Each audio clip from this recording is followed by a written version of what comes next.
চলো, আমাদের এখানে ঝাপান চলছিল। তো ক্যাথার ঝাপান তোমরা অনেকেই শুনে থাকবে। আমরা গেছিলাম কালকে রাতে মেলা দেখতে। সবাই মিলে রাতের বেলা খাওয়া দাওয়া করার পর গাড়ি নিয়ে গেলাম। মেলায় ঢোকার সাথে সাথেই দেখো কত ভিড় ছিল।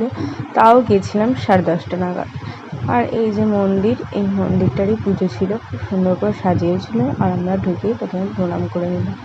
তারপর মেলায় এতটাই ভিড় ছিল যে দেখানোর টাইম পাইনি। তারপর যত রাত হচ্ছিল কমছিল অবশ্য ভিড়টা, কিন্তু ক্লিপ, আমাদের মেয়েদের যেটা সব থেকে ভালো লাগে ক্লিপ আর কানের, ওই সব জিনিসই আমরা দেখছিলাম। তারপর দেখো মেলাটা কিন্তু অনেকটাই ভিড় কমে গেছিলো।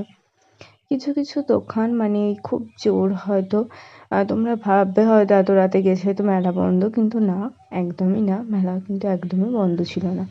আর এখানে কত টেডি, কত কুকুর ছিল। তারপর আইসক্রিম খেয়ে লাস্টে বাড়ি এলো। এই ব্লগটা কেমন হয়েছে তোমরা কিন্তু অবশ্যই